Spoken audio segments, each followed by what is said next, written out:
Good morning. இன்னைக்கு புளி மிளகாய் எப்படி பண்ணுறதுன்னு காமிச்சு தரேன். இது பண்ணுறதுக்கு பஜ்ஜி மிளகாயும் பச்சை மிளகாய் காம்பினேஷன் யூஸ் பண்ண போகிறேன். பஜ்ஜி மிளகாய் காரம் இல்லாததுனால பச்சை மிளகாய் யூஸ் பண்ணுறேன், அல்லாட்டா வேண்டாம்.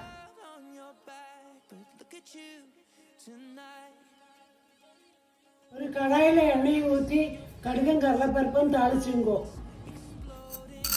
கடுகு வெடிக்க ஆரம்பிக்கிறோன்னு 2 மிளகாயும் போட்டு நல்லா வதக்கிங்கோ. மிளகாய் நல்லா வதக்கிடுங்க. உப்பு, மஞ்சப்பொடி, பெருங்காயம், கரைச்ச புளி தண்ணி எல்லாம் போட்டு நல்லா கொதிக்க விடுங்க.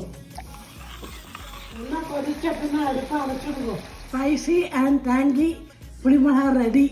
இது இட்லி, தோசை, மிளகுட்டோட சூப்பராக இருக்கும். நீங்களும் ட்ரை பண்ணி எப்படிங்க சொல்லுங்க. பாய்.